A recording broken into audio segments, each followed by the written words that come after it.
in that small room, in 6 weeks, you can make how much again? You can make up to 350 to 400,000 in 6 weeks. And you just need to maintain the temperatures. You just need, it's not easy because they are very delicate and they can get mold. But other than that, if you have an expert who is guiding you, you can be able to make 400,000 per crop. Farmers are not allowed inside the room where decisions when decisions are made. People look at them in disgust. I was reading about the story of James Mwangi for Equity, and he was asked, why did you choose such brand colors? Why? What was going? It was like, I needed a farmer to be able to know they can enter the banking hall, that they wouldn't feel like they're dirtifying the walls. If you go to major banks, they used to be white, light blue, and that used to make people feel like, I'm not worth it. And they're bringing millions. They are the one who bring millions. They're the one feeding us. I've seen so many things in this place. I've seen skumas, spinach, sola. You know, I've seen dragon fruits. Those are my now favorite. Like, by the way, you eat a dragon fruit and the things it does to your digestion. And it's not a joke. It's really good. I've seen the black soja flies, those ones. The way you had me they're very fun. You know, I've seen so many things. You have coriander, you have the sage, you have the strawberries. I ate a very beautiful editor I get to have one. Like, it was so juicy, you know. It was so juicy. But they have tasted so many things. A strawberry, mushroom. I've done the eucalyptus. Eucalyptus. Even you take the leaves and you just do this, and the smell is really good. Why the mixture? So us, number one, we are farming in town. Atuna acres and acres of land. So the first thing is grow a high value crop. Don't grow maize na una acres. Utachomeka alafu utasema hii kitu ukulima, it's not legit. So look for a high value crop. When you look at a mushroom, one fernet is 250. Kabla ni kuchunia sukuma ya 250. Itashika hivi ya 100. True story. You get? So don't go for crops that won't give you money. My parents, it took very long for them to accept I'm a farmer. They kept us, na umeapply, na bado una-apply until I went to New York to get this award. Okay, ni kama Wangari anajua ile kitu anafanya. So trust the process. One day your life is gonna change. Keep on believing. You will be better than before. So trust the process.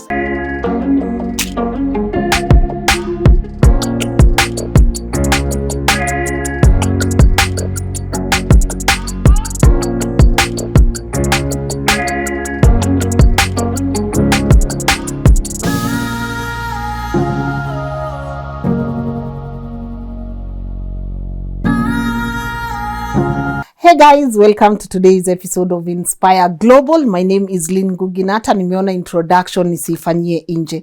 I'm sitting with one incredible person. I've done a complete tour in her farm. Tuko huku Kitengela, and you guys can imagine sometimes the temperature here. And she's been able to put up this garden. I don't want to talk much about what she's doing because I believe she'll be able to walk us extensively. But I was reading something here and I saw she has a book also, and I saw she says here she holds an MBA from United States International University, and she has also authored 2 more books. And by the way, today is the real definition of, guys, there is no shame in hard work. Wacheni kuogopa kazi. And I love the reception that you are giving our agricultural shows, and I can't wait for you to hear from today's guest. But before that, you know, I gotta pay the bills. Thank you so much to our people at Maridadi Maridadi Motors. Mkinionanga nikikuja Kitengela, niko Nyeri, niko wapi, Kisumu, I'm always driven by Maridadi Motors, and I can't thank them enough for sponsoring today's conversation. And I keep saying, I always bring you credible brands on this platform. Na hakuna haja hata niwaambie vitu mob kuhusu Maridadi. Now you know them. Go there, get yourself a car, and then driving school, pelekeni gari car wash, invest with them. And also once again, congratulations Eric and your team for your wonderful awards. You deserve them. And also my team for coming with me all the way here to be able to bring you guys today's conversation. Na sasa si mnaona set imekubali, they put this set together so well. Kwa hivyo wacheni guest wetu ajiintroduce. Wangari, yes. How are you? Niko poa.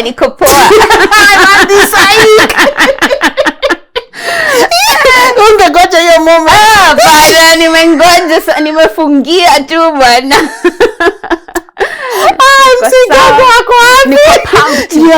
How are you feeling? I'm feeling good. I'm excited. Lynn is in my house. I am in your space. Yes. I am in your space. And I know what I say. I don't take it for granted when people tell us we can come to their space, because your space is so private, you know. So when people let me in, juice umetutengenezea. Yani it's just so amazing. Thank you, Shukran thank you. sana. Wacha niache kierere. Introduce yourself. Yes. Yes. So my name is Wangari Kuria. Yeah. I'm a farmer on fire. Nimezaliwa kule Nyandarua, Nyahururu. Yeah. Mimi ni watu wa waru na minji na carrot. Tunasikianga watu Kabebe kazozo. Hawa ni wakumwagilia sumu na mtungi. Cash crop. Mimi niko kwa hiyo material. Okay. Yes. So I was born and brought up there in Nyandarua. Nikaenda Nyakiambi Girls, Nyandarua boarding. Huko niko nimezaliwa. Maisha yangu haiko ifike hapa, ni vile tu nilikuwa tu niko hata Mungu. I used to admire a house girl because she didn't have expenses. How sad is that? I didn't have dreams. I was just one of those kids who are just trying to be average, because being average is normal. You won't It's not a lot of work. You won't also get too much into trouble or attention, because meaning that going beyond will mean teacher ataki hivyo, anafikiria una compete na yeye. Sijui mama nani neighbor akisikia akiona uko na high heels, sasa hiyo it's a story. So given that I was coming from a shag's place, so I was just trying to be average, and I used to admire how house girls don't have expenses. How I lipi rent, how I lipi food, how I lipi so many things. Yeah. Their job is just to kununua credit, kupigia watu home. And I used to be like, that sounds like an easy life. Okay. I have 2 kids, just chill out. Yeah. But then cousin yangu akapata scholarship, akaenda UK, University of Aberdeen. So vile alikuwa anarudi ananipea story, ananichangamsha, kumbe ananiwasha kamoto. And me, I'm not knowing. So that's why now Madhe alikuwa housewife, but pia anafanya story ya farming.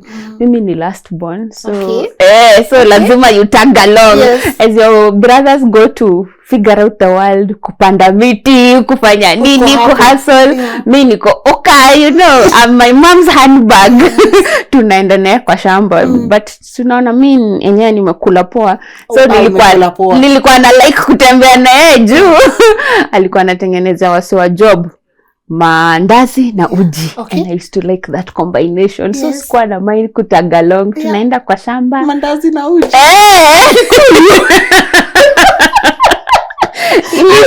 People. Songe mbai. Kwa poa sana. Mandazi na uji. Okay, that's something. Alafu nakauka. Hata uwezi complain uko na njaa. Mabro zangu huko wakienda kuzurura. Hawajapata hata lunch. Jumadheni alikuwa apike. So that's how my life was. But little did I know I was being exposed to agriculture. But sikuwa yona madhe amemake any dough. Tulikuwa tukimaliza kuharvest, tunaleta vitu zote home. My dad anaenda anaziuza. Hatujui what the money will do. Probably it would be used to pay our school fees or something. But my mother never saw cash in her hands. So me nilikuwa, obviously you can think of that as an income. I also want to be a farmer. Apana. It doesn't even occur to you that it's a career. So mi kutoka hapo, sasa kazini yangu si amenipea moto. Yeah. Si nikaingia. Nikasema, hata mimi nataka kwenda Koli. Nikasema nataka kwenda University of Nairobi. Okay. but sasa sikuwa nimequalify. Zile marks nilikuwa nazo high school zilikuwa za yule dem mwenye hata ajui kama anataka ku aim to get an A or B. You know, there are people who just fear getting an A. People who are scared because of standing out, it comes as a cost. But if you stay among the average people, you know, you're mentioning something important. Hold on there. Standing out comes at a cost. You know, there also many times I've also wondered. I'm not saying I'm famous, but I've also wondered, what if I was just living a different kind of life? How would life be for me? Yeah. And I feel like the comfort of you not wanting to stand out can keep you in a place for a very long time. Yes, that's what an addict expert was telling us. Even for that person who is addicted, and we keep saying, wachana na pombe, wacha kukua mlezi, those things, even procrastination, it has benefits.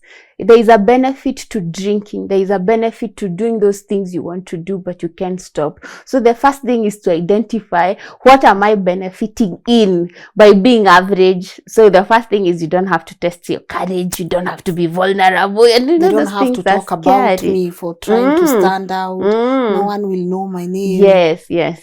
So, and also you don't have to threaten other people, because other people are threatened. They're like, uyu usiatulie kama sisi. Wangari, you know, you're saying it as a joke, but I'm having a moment right now. And guy, I feel like that's what is holding so many people back. Yes. Even in relationships, when a woman tries to stand up, they're always knocked down, because they're like, who are you? Why do you have the audacity to be more courageous than I am? And so they try to be just like their moms. That's, you know, below the radar, because there is no threat. The moment they say, I got a job, sasa unaona conflict inaanza, ujui imeanza wapi, kumbe imeanza by you dreaming bigger, dreaming more for yourself. Damn. Yes. Yeah. So we need to be aware of these things, and then we're just like, niju ya nini? Pole. Unaambia watu pole ukiendani. And then the moment you identify, you have to ask yourself, what exactly am I benefiting? Yes. So for me, it was also my dad. Alikuwa ananiita Wangari Maathai. Nilikuwa tu kasichana kadogo hivi anaita, wewe Wangari Maathai. Because I used to be very feisty. Yani like, when I'm determined, nini. Also my grandmother, my maternal grandmother was also very strong. So I was just like her. And so my dad used to call me, hey, Wangari Maathai. Kumbe that was also planting seeds in me of, you are meant for greatness. Yeah. You need to live up to your name. So it's also very good how we name our children and what that means, because it can also be something that speaks to them, even when they are unaware of what is really happening or what's going to happen in their future. Yeah, I hear you. Yes, so there I was busy, my dad calling me that. Eventually nikasema nataka kwenda University of Nairobi. Zile marks nilikuwa nazo hata zingenitikisha kwa gate. Zilikuwa ngapi? Zilikuwa Wangari zilishapita. Sasa nilikuwa na 466 out of 700. Na ninataka kwenda chuo kikuu university. Nikaambia hii hata uqualify, enda uangalia uko kwa diploma. Kaambia hii hapana, hii uko enda angalia uko kwa certificate. Hiyo hata uqualify, enda uangalie kwanza kulikuwa na kitu inaitwa upgrading ya maths na English. Nikaanza hapo. Nika-upgrade maths na English, ndio nika-qualify kufanya certificate, ndio nika-qualify kufanya degree. Diploma, ndio nika-qualify kufanya degree. I didn't give up, but my parents didn't know. So unajua wako Nyahururu, mimi niko Nairobi. Nina hustle. How was your time in Nairobi? It was scary. The first time I came to Nairobi, I was alone. So it was very scary. Nilipotea mara kadhaa. Ulikuwa na mark to archives. Na kulia mingi. Unalia tu na unasema, okay, let's move on, because huwezi kaa hapo. So what I would do is, nina mark zile building nimeambiwa, but obviously utapotea. And then nilienda UN, vile walikuwa nao secretaries walikuwa wabaya. Unamuuliza, where is the administration block? It's just on your left. Sasa unashanga. ama go to 844 building, haujui 844 iko wapi. Naona ni kama unaishingi huko ama uko Nairobi. So you feel bad, but then you remember, siwezi rudi Nyahururu, my dreams have already grown too big. So wacha ning'ang'ane nayo. So I finished my undergraduate. Alafu sasa ndio. What were you studying? I was studying sociology, BA Arts, sociology, communication and political science. Okay, got it. I wanted to become a UN ambassador. Nilikuwa nataka kuandikwa UN like everyone else. Well, life humbled me. You get a red number plate? Yes. You get a nice house? Yes. Nice salary? Yes. Then life humbles. Nalipwa in dollars. Unajua watu wengi unaambiwa some na nguvu, graduate. What they don't tell you, there is a cliff. Once you're done with that school, there is no guaranteed job somewhere waiting for you. You understand? A lot of people are in school. Even when I talk to my cousins, I'm like, anzeni ma project, fungueni ma kampuni. Wacha kwanza ni focus na maneno ya kole, you know. And I'm like, but you can do both because it doesn't guarantee you could graduate, unaenda umeingia job. Nikaanza kutamaki Nairobi. Na niko na degree. Sasa ndio nikaanza kuuza lights. At that point nikauliza my dad, nikimuitisha pesa ya hostel, ananiambia, Wangari, sasa juu inakaa hujapata kazi, urudi hapa ukule chakula ya mama yako. Ama you figure yourself out. So I was like, okay, I guess I'm on my own. So that really helped me because my dad, we are very close and we love each other so much. But that really woke me to, I'm not daddy's girl anymore. I loved, yesterday I was watching an interview and the woman was asked, she's a mother of 2 sons. And she was asked, like, what scares her? It's the fact that she does not know where to put a balance between being a mom and raising mommy boys. You get it? Yes. So you have your dad here, but you are still hustling. Yes. So like, where do you put a balance as a parent between raising a soft person, yes, and telling them, now you are done with uni, figure yourself out? It's hard, and I don't know how it happened. I think my dad was trying to control me. But he didn't expect me to take the other choice. He hoped that I will go and still be under him. Because that's what happened to my brothers. They worked for him their whole life. They still work for him. And they still wish they would have taken their own paths. Because this is how God works. God has given you a brain. As an individual, you have your own destiny. Yes, it's nice when you inherit things from your parents, their jobs, their companies and all that. But you are meant to take it under your own path, under your own, under your own guidance. Yes. So also parents need to stop dictating that my kids will inherit my business. It doesn't have to be. If they do, that's fine. If they don't, well and good. Yes. So for me, I think it was a shock for my dad because he was like, ameamua to go her own path. To go my own path. I didn't rely on him for money. So that's when I moved to Isili. I was paying a house for 2,000. Park Road, nimetembea. Tuko watu wengi lakini tulikuwa tunatembea. So many people vibe. Because hauna fare. Yes. And then in the morning unakuja, Saiba una apply my jobs. Alafu naingia River Road. That's when the rechargeable lights had come. So I would go, nikiwa na 300 naenda huko River Roads na buy lights kama 3 ama 4 naeka kwa bag yangu, naingia uptown huko CBD. Yes.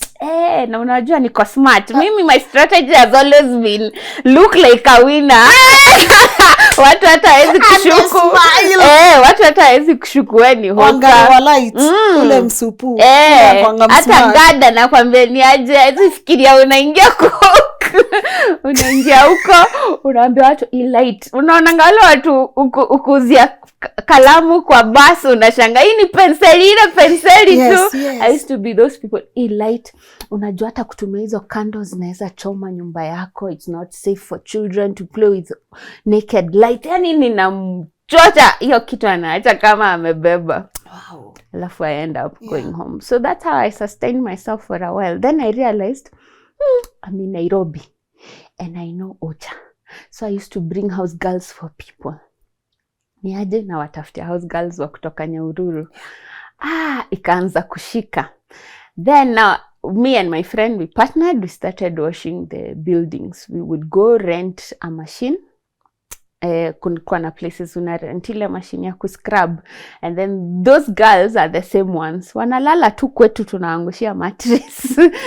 You started a cleaning company? I started a cleaning company. And your name is Wangari? Can I plug another Wangari I know? Yes. She has a cleaning company. Okay. And she's doing an amazing job. Can I just ask my people? Kabisa. Just the similarities. Yeah. These are details. Let's move on. Her name is Wangari. I'll tell you guys what she did for us. Okay. She was incredible. Yes. Yeah, sorry. So we started the cleaning company. Zero capital. We just had the human resource. These women who are looking for jobs and we are helping them. Na wanaona yenyewe tunajaribu. So we would go, they clean, as we make sure we supervise. Kazi imefanywa poa. Now we invoice. So at that time, I was poached by a real estate company to go and manage one of the estates on Kiambu Road. It was a very big job. Mimi niko na ile mentality ya ninaishi Isili, rent yangu ni 2K, I can survive with very little money. So I wrote in my CV, because they said please indicate your expected remuneration, nikaandika 20,000. But on my way to go drop it, I went found my mentor. We started talking. Kuangalia hiyo CV akairarua. Akaniambia no, I know that company. Ask for 100,000. Me hata I'm shaking. Niko, why would you ask for? No, akararua. The importance of having mentors. You know, they've been there before, they can guide you. So we went, rewrote, he even wrote now more strengths that are related to what the job needed and wrote there 100,000. Karudisha. So the director looked at me, okay. We are going to give you a starting salary of 60,000. Is that okay? Mimi niko, yes, that's okay. So nilikuwa yenyewe sirudi nyumbani. 60 times. Yeah. What you asked for. What I asked for, yani, it's just also favor. People put people on your path that will empower you. Yeah, so niko hapo, life is going well. Sasa nimeanza climb up the ladder, senior management. Move to Westlands. I'm in charge of construction. My phone was never stopping to ring. Ushaisikia simu inalia mpaka in the middle of the night unaamka hivi uko, where's my phone? Because I was a project manager, which means you're in the middle of everyone. The director is calling you, the suppliers are calling you, the staff is calling you, the securities, everyone is calling you. So you feel important. God. And everyone who meets you is like, Aki Wangari, I wish I can clone you, come and work for me. So you're like, yeah, mimi am a hot cake, sitawahi kosa nini? Job. Then His Excellency, the previous president, put a capping of interest rates at 14%. The people who are funding us, which is commercial banks, were like, if real estate is not going to give us ridiculous interest rates with such high risks, it's not worth it. So they terminated most, and that is how the real estate of the country went down. So I found myself jobless. So I'm here, I'm sad. Nilikuwa naishi Kiambu Road, maisha mazuri. You upgraded. Downgraded. No, had you upgraded after you got your job? We left you at 2,000 in Isili. Yes. And then I went to Thika Road. Yeah. And then now I went to Kiambu Road because the job was in Westlands. And you know, life was good. That's when I did my master's in USIU. Okay. Maisha ni mazuri. Yeah. Mungu kweli anatakanga kukupea kaslap kakukumbusha, humble yourself. There is more I want to teach you. So in that way, now I'm there, I'm depressed. People are asking me, who are you? I can't even say who I am. My identity is tied to, I am the senior manager, nini. You know, you think that your career and your titles are who you are. You know. Another now, moment. You don't know how to to respond to someone. How to define yourself. How to define yourself. Unasema mimi naitwa Wangari, you stop there, you start crying because it's a real issue of identity. Yes. I went into depression for a year. I was just under my mattress, under my duvet, sitoki kwa kitanda, juu hata ninatoka niende wapi. You know, I see that a lot. You are in, even people who are watching, and maybe they are sitting and they have jobs and they have titles and stuff like that. When those titles are stripped away from you, who are you?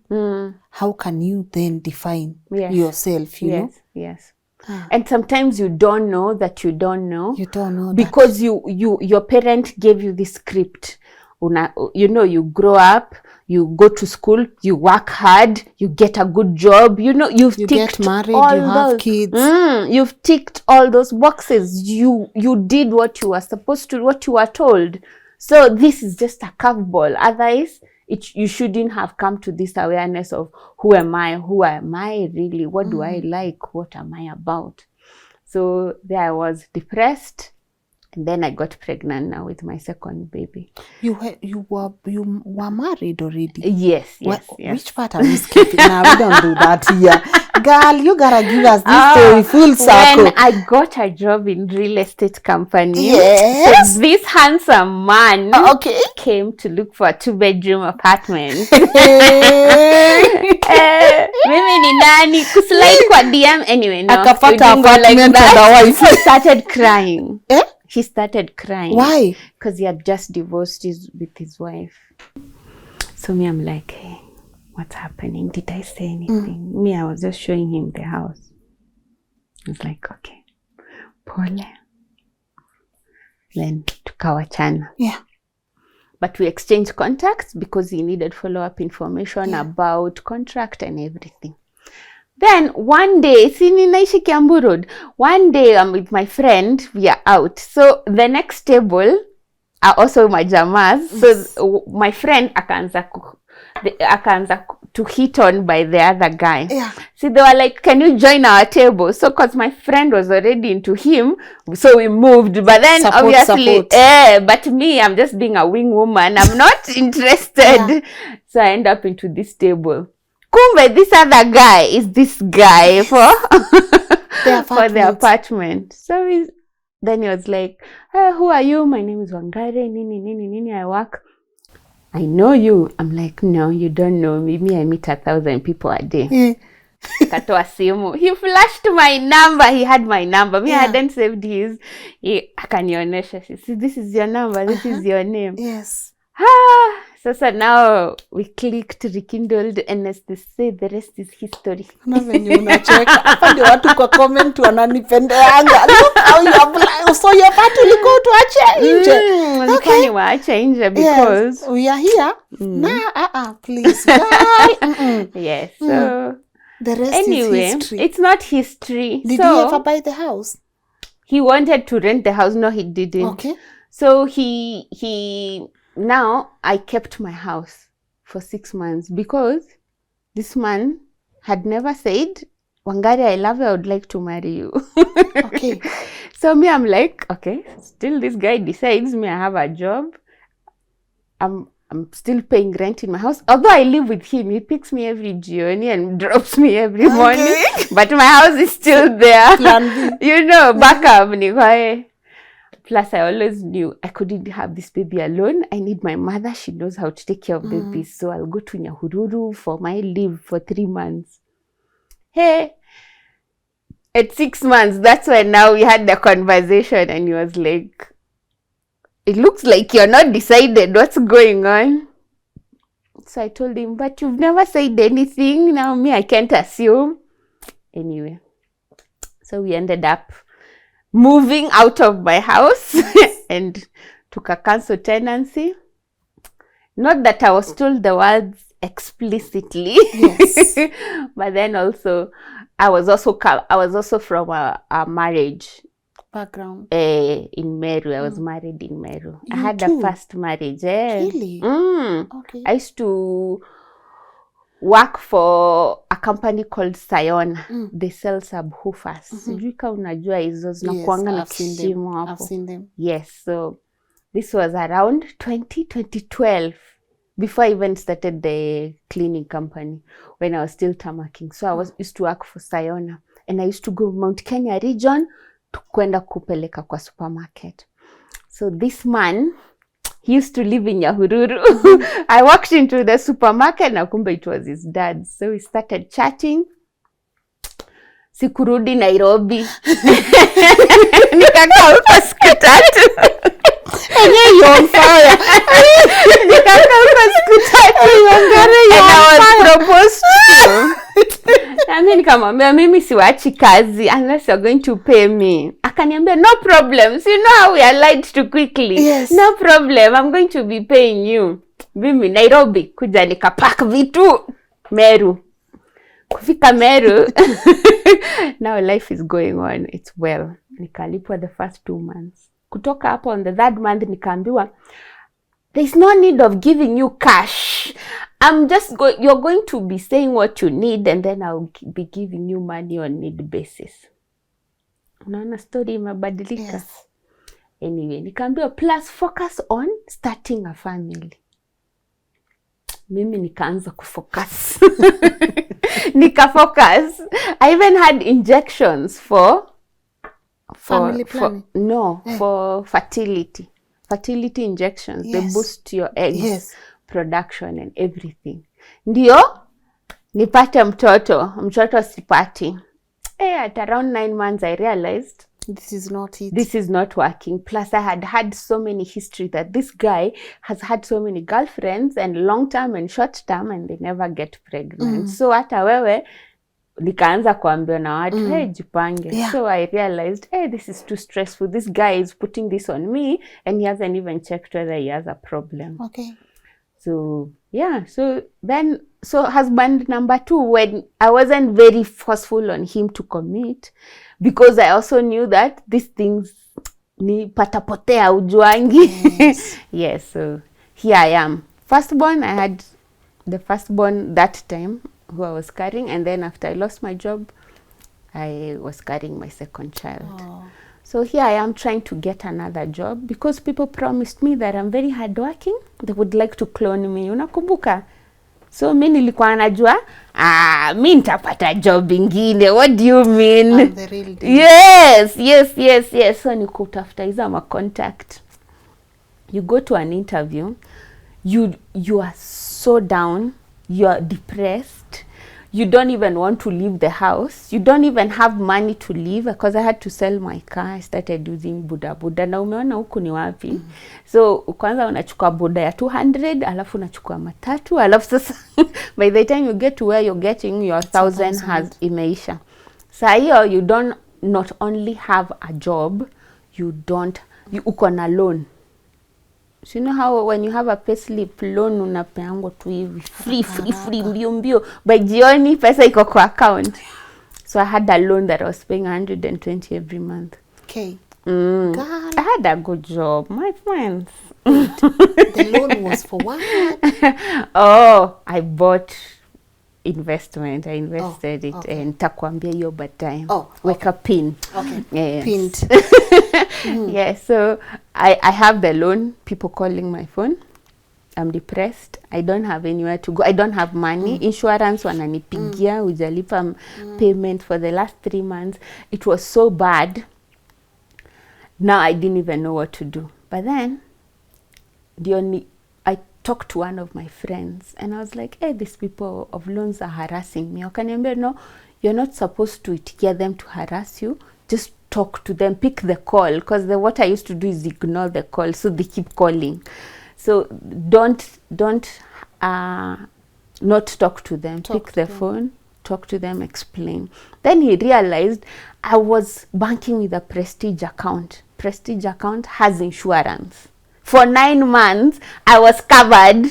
They would be paying the loan. Na mimi sijui. Unaona, the lack of ignorance can be the worst thing that can happen to you. I was here stressed, wondering how I'm going to pay this bank. It's going to, because you worry about owing people money. Kumbe I had a solution and I didn't know. So I went, and also the bank people are not telling me, do you know you have a cover for 9 months? So, and since I was due for like 11 months nimalize, so I went and put it across, and by that time nilikuwa nisha recover. So I finished the loan. Beautiful. Yes. So anyway, that's when now I started going for therapy. In USIU, if you are an alumni or a student, you have free access to therapy. For real? Alumni or a student? Okay. You can go. There is a psychology department, has like 5 doctors all the time. So I used that free opportunity. So I would take like 3-4 matatus to go every week, every hour. Now we started combing through what is happening. How do you create a new identity? Who are you, and all those things, and what are you carrying that is unnecessary? That shame, that feeling that you failed, all those things, and feeling like you have been abandoned and those kinds of things. So eventually for a year, ninaenda kila wiki kama dawa. Then I started now feeling like, I have a grip on life. It's at that point that I was like, I remember my mom had a kitchen garden. Na hii sukuma ndio tulikuwa tunakula kila siku. Sukuma. Yes. Ukitaka kujua kuna pesa Kanyama. Nyanya. Ilikuwa inapikwa nyanya. Nyama kuku. Me I'm from huko. Sisi hata kufungiwa nyumba, na nyumba ni ya kanjo. Yeah, it was very often. Tulikuwa, that is what I've written on this book. Unapitia kwa dirisha, because I was the last born. Unapitia Wangari wako tukira dirisha ine, unapitia kwa dirisha, unaenda unafungua nyumba, because you couldn't lock the house on the outside. The kanjo would know. So you'd lock it from inside, unatokea, mnaenda tao, jioni unarudia kwa dirisha, unafungua mlango, tunaingia. So it was skuma na ugali. My mom used to siaga like a debe there. She knows she has food for the whole. Yeah. And my dad was a hustler. Sometimes he wouldn't come home, so he wouldn't know. Yeah, so nikakumbuka at least my mom had that. Otherwise it would have been tumelalanja. You get? So I was like, okay, I'm going to start a kitchen garden, because going to Kitengela is 200. People don't look at the cost of getting that food. They just think, I'm going to save skuma 30 bob. One, sai skuma si 30 bob. Before ushibisha a family of 5, you need a lot of vegetables. Ndio. And then the cost of getting that vegetable, unapata kuna distance, maybe unaenda kuchukua mat or something. So nikaangalia hivyo, nikaona let me start growing. So the people here, because they are mostly Maasai, they were just looking at me, because we came here when there was no one. It was the only house was here. They came here when they're just looking at me and they're like, uko akulimangu, huyu madam ajui hapa unaeka mbuzi ama ng'ombe. Mimi kichwa ngumu, that Wangari dress. I'm like, I know what I'm doing. I would water it myself. I didn't have any help. Then I started realizing, huku hakuna mtu mwingine analima, and mine is working and I have surplus. So I started enlarging the kitchen gardens. Then now when my neighbors would come, because you buy these plots for speculation. No one actually think you're going to live here. It's too far out. Yes, so I would just go and introduce myself. Hi, my name is Wangari. I live over there, and I would like to farm in your plot and make sure that it's not grabbed. And the next time you come with your wife, she'll be convinced, because it will be looking nice and green. See, surembaya nakwambia. Because the wife comes, usually the husband brings the wife, and the wife cannot see any potential. Huku watoto wanaenda wapi shule, it means I have to look for water very far, because it's her burden to take care of the house. And you can see the wife is not on board, and they go. It's another 5 years later, the land hasn't changed. It's still the same arid Kajiado. So I'd be like, utapata huku nimekupandia miti. I would sell myself. Anaambia sawa. And they would give me without even having to pay a lease or rent. Then I did that. I ended up with 3/4 acres. This whole part up to huko juu, that was me farming. Yeah, so I would do kienyeji mbogas because I knew people in town like that flavor of indigenous vegetables, but they don't have it in town. Yes. Lazima wangoje walete kutoka ushago and haziko fresh, ama zitoke marikiti, haziko fresh, they take so long to get to them. And me hapa iko fresh. Mama mboga walikuwa nakuja hapa 5:30. I go make my money. So I started, but then I was like, how do I do it differently? How do I do it differently for my mother, from my grandmother, from my great-grandmother? I'm going to bring in the aspect of digital. So, natoa simu naambiwa, say, hi, how are you? So these are my vegetables, nini, nini. See how far they've come. These are 3 weeks old, nini, nini. Then my friends from USA would be like, Wangari, you can grow your own food. And I'll be like, stop. How do you grow food? Wangari, when you gonna do it like that? Because I couldn't understand the big Wangari, deal. you mean you can grow your own food? No, they're bontao. You can blame them. So they would also ask what again? They would be like, you can grow your No, own say food. the way you said it. Wangari, you can grow your own food. Wow. Oh my God, wanaona ni kama mimi Waambiwa ni magician. No, they were very moved. They were like, oh my God, she like can grow her own food. It's like so awesome. Like they used to think it's a big deal. Hawajui, it's a survival tactic. Hey, so they were very impressed. Then I was like, so how do you grow?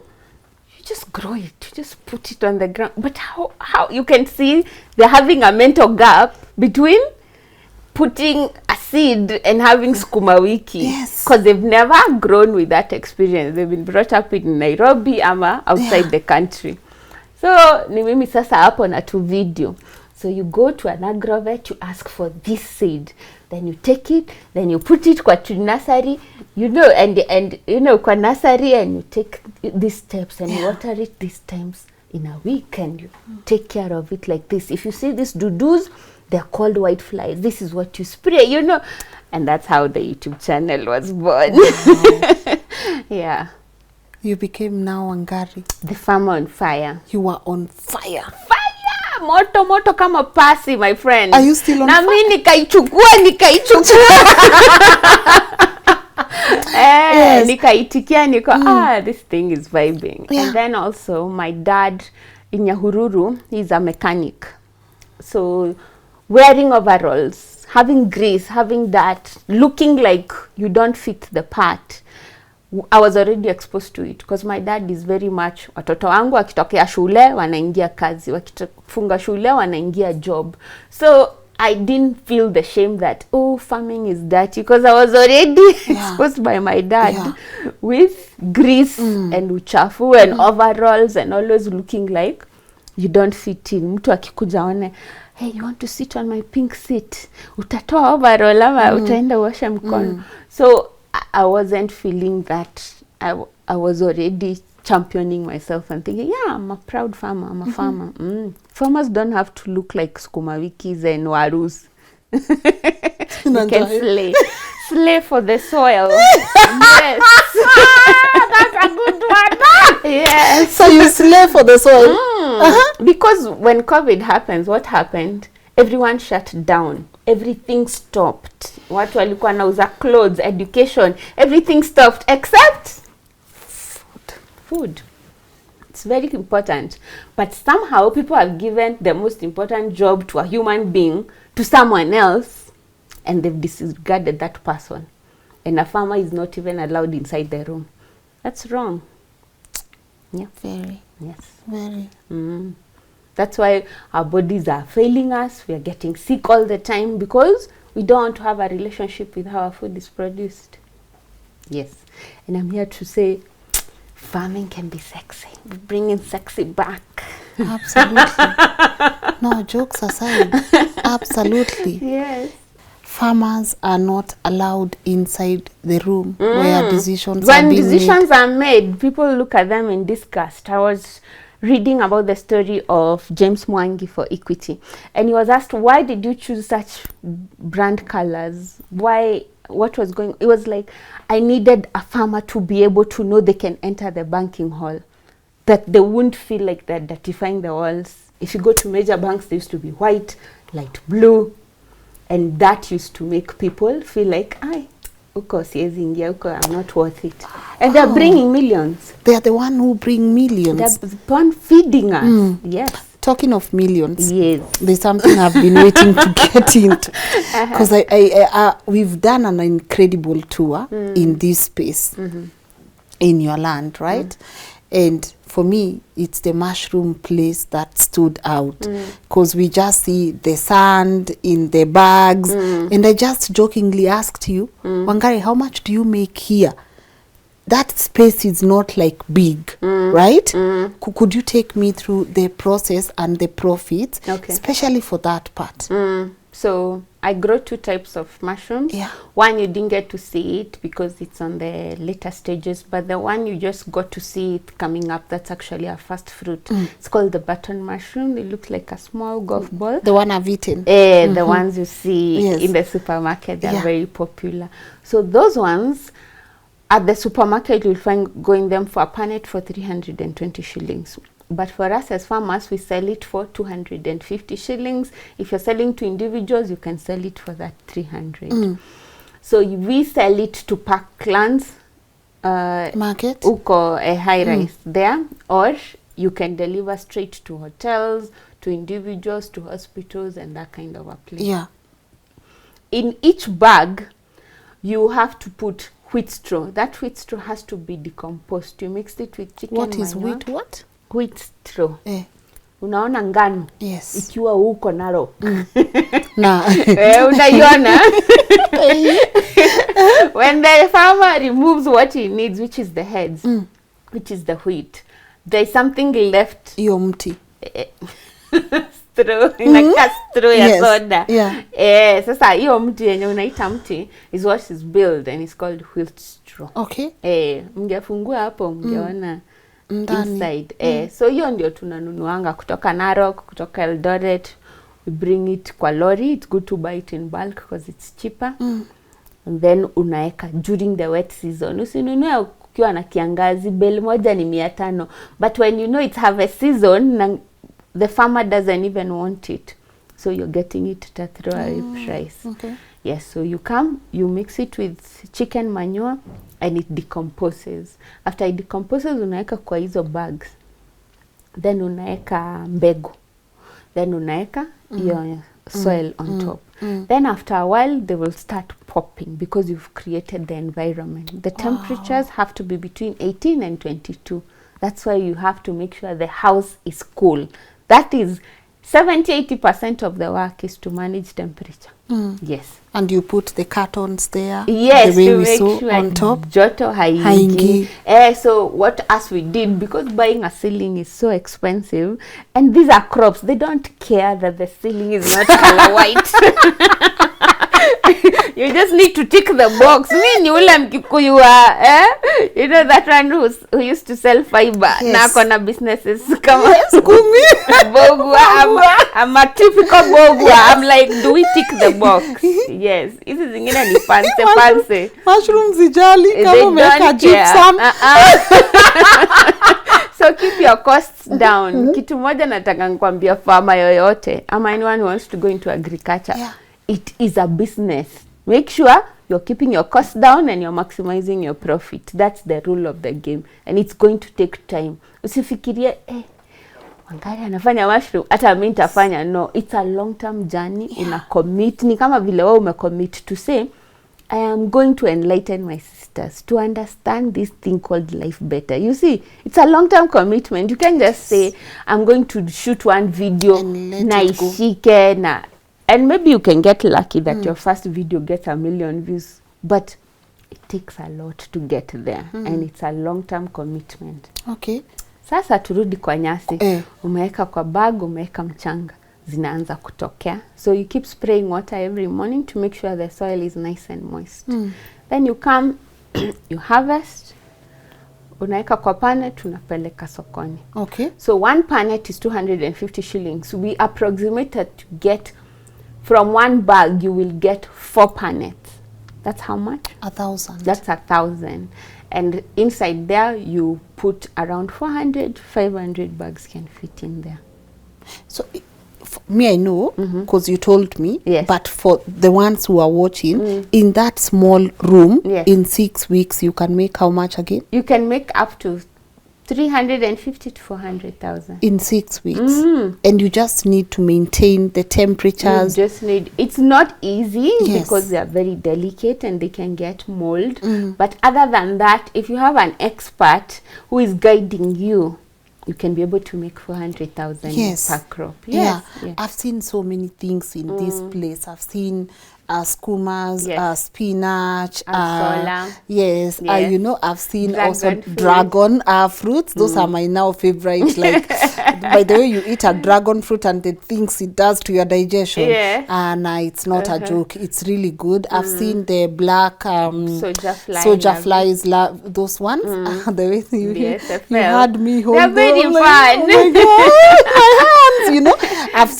I've seen so many things. You have coriander, you have the sage, you have the strawberries. Yes. I ate a very beautiful editor like to have one, like it was so juicy, you know.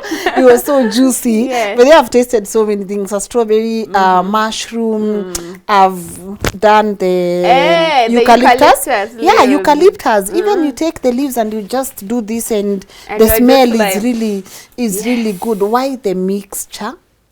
So us, number one, we are farming in town. Hatuna acres and acres of land. So the first thing is grow a high value crop. Don't grow maize na una acres. Utachomeka alafu utasema hii kitu ya ukulima, it's not legit. So look for a high value crop. When you look at a mushroom, one panet is 250. Kabla ni kutunia sukuma ya 250, itashika hivi ya 100. True story. You get? So don't go for crops that won't give you money. Strawberry panet moja is 150. No, the same panet ya mushroom. BSFL, here we are doing it to lower the cost of production for farmers. But for us, what we'll be doing after we harvest is we'll be making pet food, which will fetch very high, even higher than what we Yeah. Take me back to the black soldiers, because Yes. we've seen them.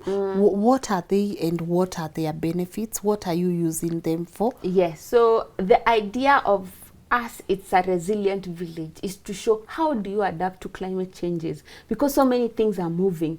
It rains when it's not supposed to, it's dry for too long, people are struggling with them and they are farming because of lack of inputs.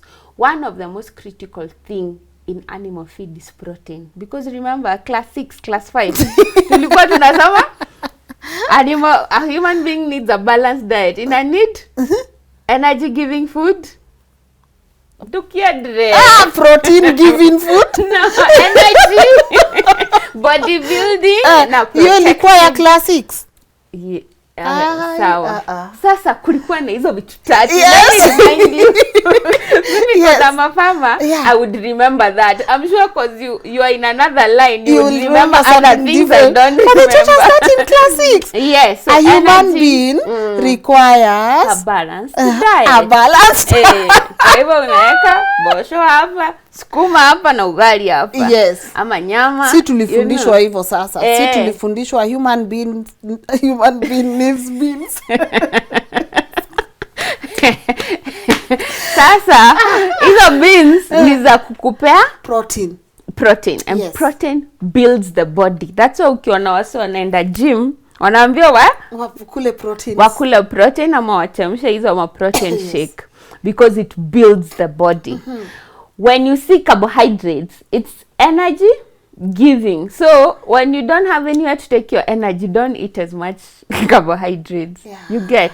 So even an animal needs these things. For farmers, we sell our livestock in kilos. So you need a lot of body building to increase the kilos. Unaona? Kuku umelea na mimi nimelea na hujapea protein mingi kama mimi, yangu itangusha kilo before yako. Facts. Yes. Sasa BSF inakuja hapa. Yes. Unaona vile nimekupeleka out. Umenipeleka. Sasa BSF Agriculture ni hapa sasa. ndio hapa sasa.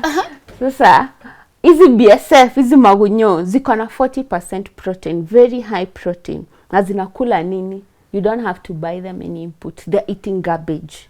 They're eating uchafu. Whatever people don't want, that's what they're eating. So they're going to make you 40% protein that is very cost effective. For 15 shillings per kilo, you can be able to grow them.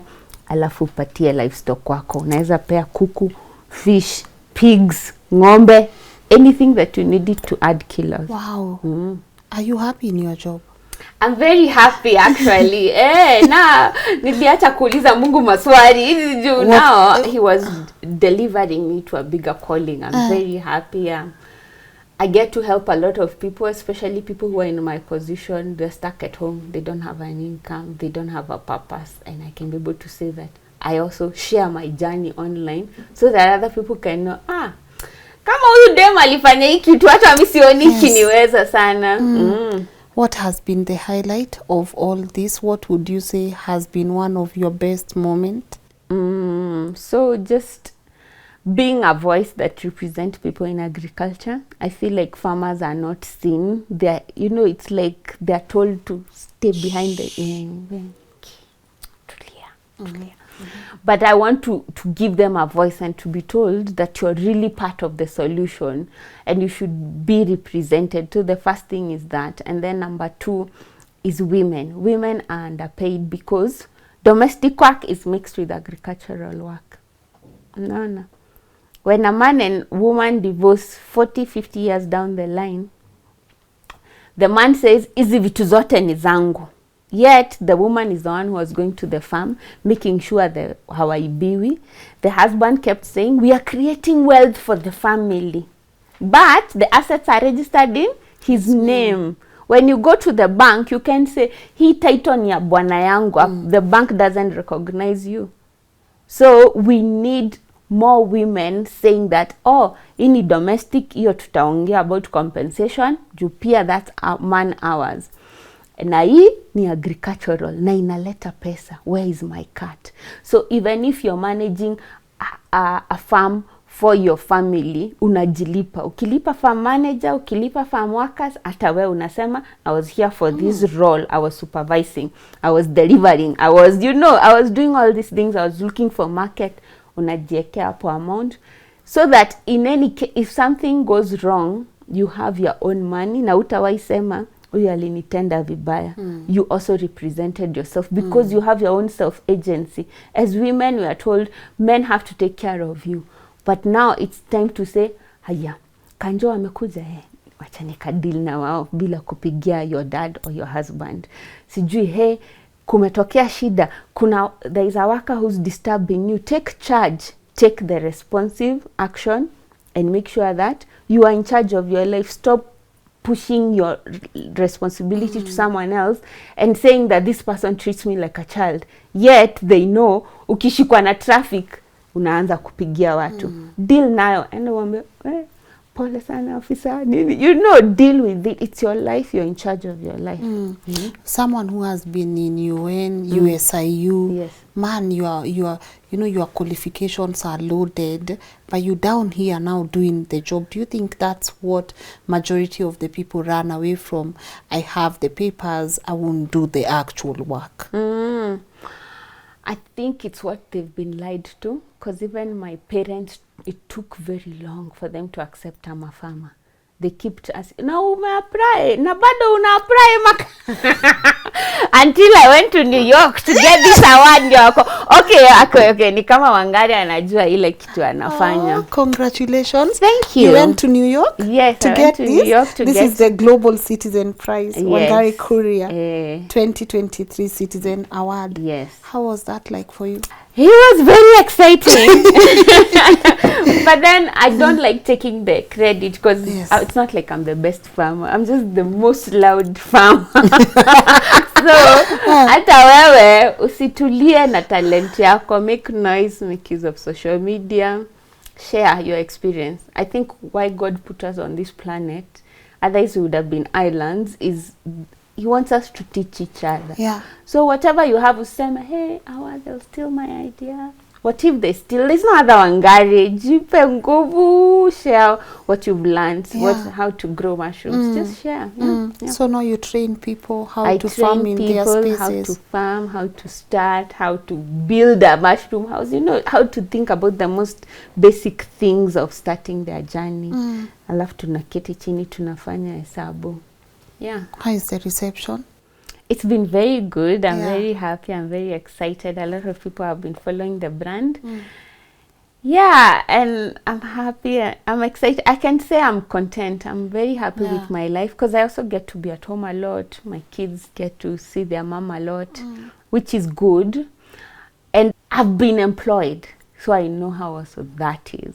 You see, if I had FOMO and I didn't know, and I was like, hey, I want to wear pencil skirt and heels every day. But then I've been there, so I know. Yeah. And then I'm in this place where I'm like, I don't even like get excited over so many things because I'm like, yeah, it's okay. Yeah. You're living your life. And the power of manifestation. Yeah. The more you want, just think in that. Don't be a person who likes complaining. And I go for a lot of Kenyans. We are very contagious in terms of complaining and talking about what is going wrong the whole day. You're manifesting a bad life for yourself.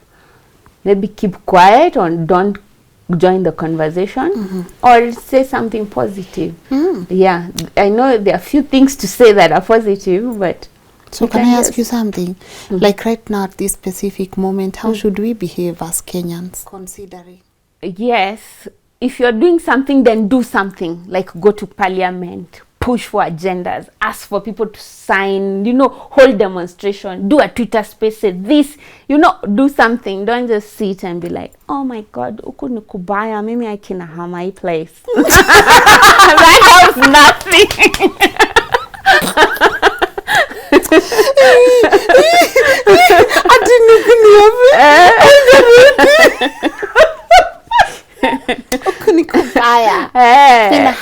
Yes. Yeah. You just sound like someone who's just complaining.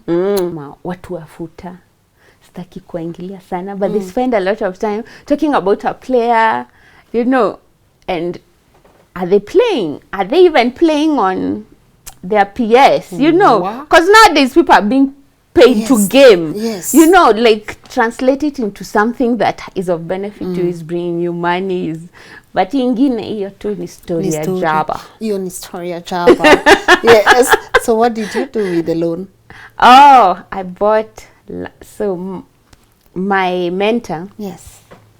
he forced me. I was resisting because it was the most expensive thing I'd ever bought. I couldn't even fathom, but somehow he was seeing it, but I wasn't seeing it. Nanili, I was fighting against it, and he was like, no, this is what you're going to do with the money. Nini. And akanitia watu wa bank, they came, HR, pea huyu payslip zake, then give it to the bank, nini. He kinda bulldozed me against my will. But I bought a property. It was going for around 5 million in a very prime place in Embakasi right now. Pipeline, very big high rise. So I bought a property there and I built apartments. Congratulations. Thank you. Congratulations. Sio mingi, nika-plot kanatushana hivi. Wakikuyu wacheni hizo. Congratulations. Thank you, You've done good. You've really done good. Asante. You proud of yourself? Bado. What are we looking forward to? We are looking for consistency. We are looking for hope to figure that point where you're like, this is money consistently coming into my account and I don't have to worry too much about so many, reducing risk. Then at that point now I can say, now I've self-actualized. So the plan about the BSF factory where I can be doing feed formulation and I will be sorted for the next few years. Yes. All the very best. Thank you. True story. Your passion, your zeal, You know, you're just talking here thinking you're just making jokes here, but there's just so much wisdom in what you're saying. It's the people I've met. I read a lot as well. I listen a lot to all your episodes and to other people who are impacting other people. And then also the power of trying. So kitu inakaa, it's scary, but try and say, I wrote a book as the worst case scenario. Hey, you have this girl is on fire. Ukawekwa kaskaf kablu. It's on your screen, guys. Yes. You have how to start farming, yes, from small scale to profit making agribusiness. What sasa na mtakangi sasa uniambia tu, what's the most you've made? Money. Si pesa. You know me, I'm a Kikuyu. You don't say how much money you have. You say? Not how you no have kugaria money. No kugaria money. Hey, no try, keep trying. After in this harsh time, don't pana. Usiwachilie. Yes. You keep going. Keep trying. Yes, yes. What legacy do you want to leave behind? I want to leave joy. I think I stand for joy. You be do. happy. Be a person who lights up the room and reminds someone that it's not so bad. Hatujakufa bado. Na since hatujakufa, let's go do something. We are still here. Yes, I think for me it's just to keep the wheel moving, keep the needle moving. Hata kama ita move 1 inch, just keep it going. Yeah. Yes. Do you think we've reached a time when agriculture imeacha kudharauliwa, sasa people are like, this is serious business? There is hope, there is progress, and I've even talked on big, high level dialogue rooms. Naenda nachukua mic and I tell these NGOs, because the room maybe is full with NGOs, you need to bring down those websites of photos of women who don't look very attractive and they look like they're wearing dirty clothes. Yes, that's their uniform. Ni shati yao ya kuchuna kahawa, but you don't have to put up those images on their websites because the young people are looking at them and they're like, this is not this good. is not it. This is poor. Yeah, but me, what I say, buy your overall, go make your money, alafu paka lipstick, ingia IG, now slay. No one will know. Yes. No one will know. Slay. Yes. Slay for the soil. Uko na handbag kako kazuri, lakini ndani kuna manyanya, samples. Ukienda kwa hotel, boss, unataka nyanya. Unapata soko, usishinde hapo online, but where do I sell? But where do I sell these eggs? Yeah. Beba samples na wewe, hakuna mtu atajua. Slay for the soil. Yes. That should be the title of your next book. Yes. Good. Kabisa. Yeah. I'm about to wind up. Yes. Anything you wanted to add? And also for the people who are watching and they might be interested in reaching out to you, how can they go Farmer about on that? Fire. Farmer on Fire. Ako Facebook, ako Twitter, ako kila mahali. Yes, yes. Bringing this joy. And then you can reach us on our phone number 0720 448 250. Good. Tuko na ofisi where they can reach out to us. We are open. A lot of farmers are not open to people coming the way you started and saying thank you for welcoming me to your house. Yes. A lot of farmers are not open to coming and telling you their secrets and their everything. But as we are like, you want to learn how to grow sukuma wiki? Come, learn how to do it. You never know, it might make you millions. It's what you focus on. It's not even the thing. You can decide today, I'm going to become the best sand supplier in Nairobi, and you will be. So it's not what. It's what do you focus on, na unaipatia nguvu yote na unajiamini. Inaitwa kuuza uoga. Ukiongea mbele watu unasema, mimi ila mchanga nimeuza hii Nairobi. Hata nimejenga expressway. And you never know. The next bridge you might be the supplier. So unajiamini kabisa. Shikiliani. Nimejenga niko hapo kwa expressway. Okay. All right. Yes. Anything you want to add? No, that's about it. Please subscribe to our channel. Yes, they sure will. Follow our pages. Ulizeni maswali zote. We are an open book. We like discussing with people. Good. Yes. Parting shot to anyone that's a bit discouraged, you know, trying to figure it out. Ako kwa hiyo stage yenye ulikuwa Kiambu, you've lost a job. They're in that space where now it's depression kicking in. They're at their lowest. So they really want to try, but they're scared of what people will say. What do you want to tell them? Steve Jobs said this. Yeah.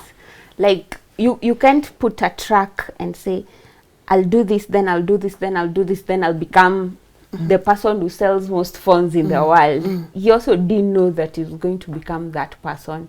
It's until you get there, then you start tracking back and you're like, it's because I turned left here and I turned right here and I did this and I did this. That's how I ended up there. So you never know your capacity or who you're going to become. The idea is start doing something. So I believe in the power of starting. Don't be caught up in analysis paralysis, doing homework, research. It's important, but the best lessons ziko kwa ground, kwa ground. Hapo ndio uko usifanye hivi. Hapa ukienda hivi. But then don't give up. Just know that life is tough. Unavaa helmet na unasonga kusonga. Yeah. Yes. Continue being on fire. All the very best, and you are happy Thank soul. you. Don't lose that. Don't lose that for anything. You are happy soul. Yes. You see, very fresh. Ati zinakuliwa na people from Kisii. You see, guys, we are not selling hot air mushrooms. You'll see a fuller shot. It's showing on your screen. And if we don't get market, we cut it and then we dry it. Oh, then we good. have more shelf time. Yeah. Because it expires very quickly. Okay. So we like to give it. We like to dry it and then we can be able to. So I need to cook these ones like today. Sai. Unatupikia? Sawa. All right. So allow me to wind up. Yes. I'll just echo your words. Guys, in the words of Steve Jobs, you can't connect the dots by looking forward. You can only connect them by looking backwards. That is actually profound. Many times we are just sitting, analyzing, researching, and saying this is what I will do, procrastinating around it. Get out there and move. There is so much power in motion, guys. Like, honestly, try this. Just move. Like, even, don't worry if you're moving towards the wrong or the right direction. Just move. And I hope you guys, you've been inspired. She's inspired me. She's just a really genuine, happy soul. And if you want to even get these books, this is not an ad, but they are showing on your screen right now. The contact details are right there. Just get one. You know how to start farming from small scale to profit making agribusiness, and this girl is on fire. An African girl's journey towards significance. I hope you've really been inspired, and the theme for Inspire Global, trust the process. We are doing that with Maridadi Motors. Thank you so much for always coming with us. Umebai gari sasa, si uende pale Maridadi ukitaka kubai.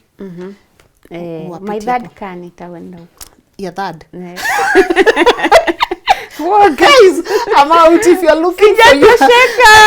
Mimi mpaka nione V8 hapa. Guy, mbona nimeshika hata glass mbili. Oh, I was going Range out. Rover. Mpaka uone V8 hapa. Yeah, go. Range Rover dreams are, it's free to dream. It's free and they don't have limits. So yes, if so you're Maridadi. Asante sana. Thank you for doing that. Yes. Means a lot to me. Nitafuatilia. Kabisa. Just to make sure.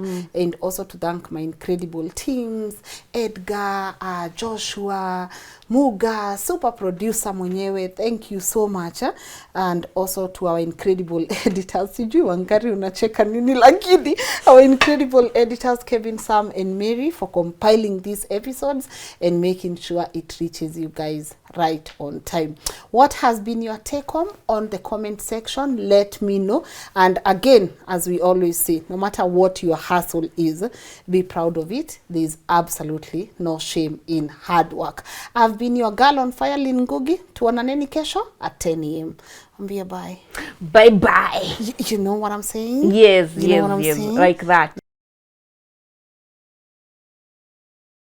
So trust the process. One day your life is gonna change. Keep on believing. You will be better than before.